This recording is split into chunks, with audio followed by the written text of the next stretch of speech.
On a quiet day in the small town of Gallatin, Missouri, life was simple. The year was 1869, and the townspeople went about their daily routines.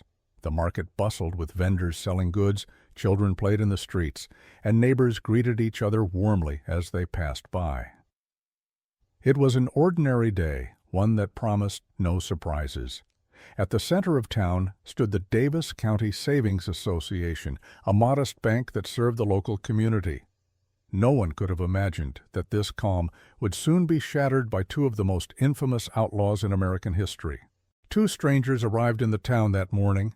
Jesse James and his brother Frank, both dressed like regular cowboys, rode their horses slowly through the town streets. To the untrained eye, they might have appeared as just another pair of travelers passing through. But in reality, they had a plan, one that would forever change the lives of Gallatin's residents. The brothers stopped in front of the bank, tying their horses to the hitching post. They exchanged a silent nod before walking through the doors. Inside, the atmosphere was as peaceful. John Sheets, the bank's cashier, was diligently working behind the counter, unaware of the danger that was about to unfold. A few customers were in the bank, chatting quietly while waiting for their transactions. Suddenly, the sound of boots echoed across the wooden floor as Jesse and Frank stormed in, their faces stern and determined. Jesse drew his gun, pointing it at the crowd. "Nobody move!" he shouted, his voice cutting through the air like a blade. The room froze. Fear spread across the faces of the customers, and John Sheets' hands shook as he glanced up from his desk. Jesse's eyes locked onto John. "Hand over the money now," he demanded, his tone cold and unwavering. John, his heart pounding, hesitated for a moment before slowly reaching for the cash. But in Jesse's mind, something darker was brewing. As he looked at John, memories of a man named Samuel P. Cox filled his thoughts. Jesse had long blamed Cox, a militia officer, for the death of his beloved comrade and mentor, Bloody Bill Anderson, and in that moment of confusion and anger, Jesse became convinced that John Sheets was Samuel Cox. Without a second thought, Jesse pulled the trigger. The deafening crack of the gunshot echoed through the bank. John Sheets collapsed to the floor, blood pooling beneath him. The other customers screamed in terror, rushing to take cover.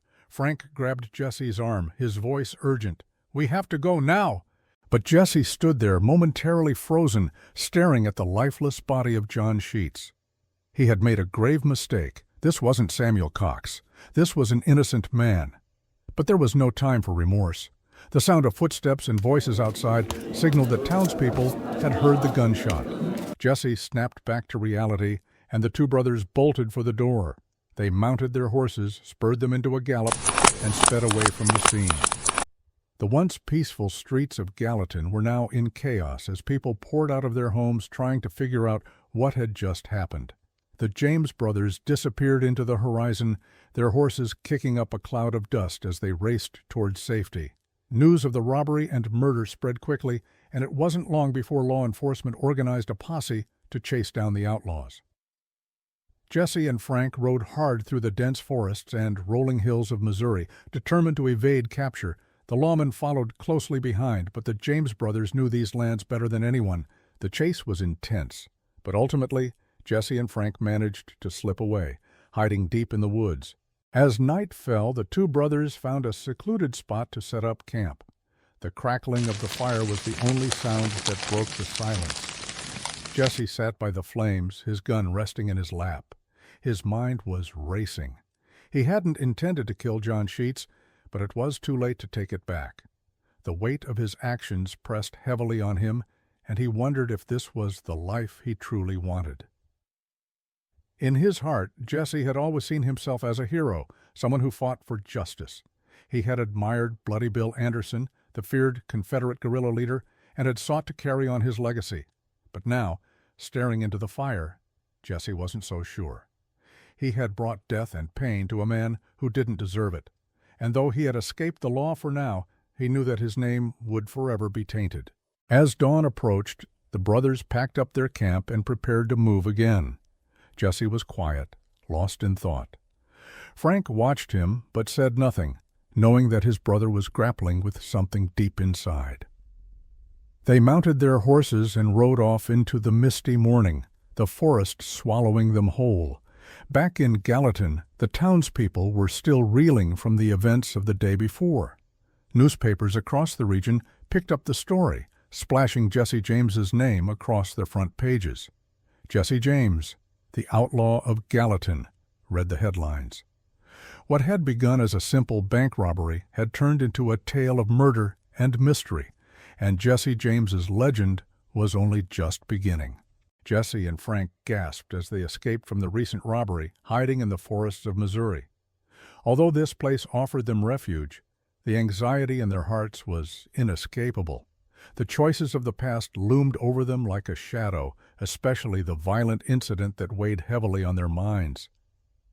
As night fell, Jesse heard the distant sound of hoofbeats.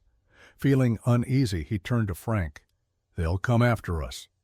Frank looked grim, understanding that they needed to find a hiding place quickly. After some discussion, they decided to head to an abandoned cabin, a place that had served as a refuge before. Upon reaching the cabin, the brothers swiftly cleared a space, and as night deepened, they sat by a fire reflecting on their choices. Frank suggested the possibility of change, wanting to escape it all. Jesse hesitated. Though he longed for freedom, they were deep in a pit, and reshaping their lives seemed daunting. The next morning, they continued along a river, seeking a safe haven. The sound of the water muffled their footsteps until they stumbled upon a small village. Watching the busy villagers, Jesse felt both excitement and fear. "We need to be careful not to attract attention," he warned Frank. They observed the village, searching for supplies. Finally, they decided to enter a seemingly abandoned shop, quickly collecting food and tools. Just as they were about to leave, someone entered. Jesse whispered urgently to Frank, "Let's go." They escaped unscathed, but unease lingered in their minds.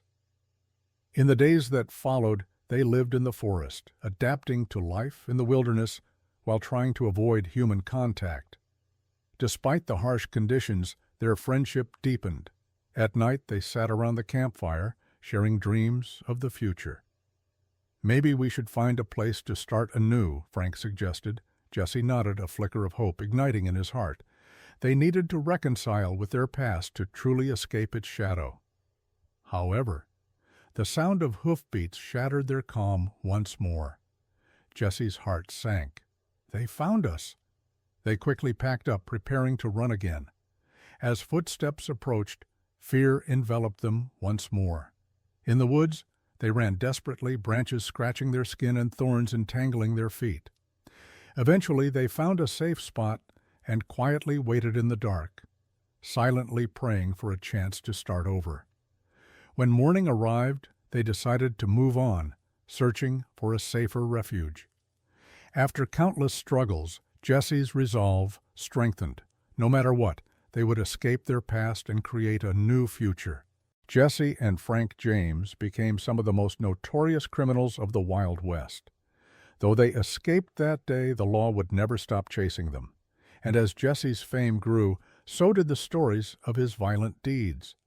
But for the people of Gallatin, the memory of that fateful day would never fade. John Sheet's death was a reminder of how quickly life could change, how peace could turn to chaos in the blink of an eye.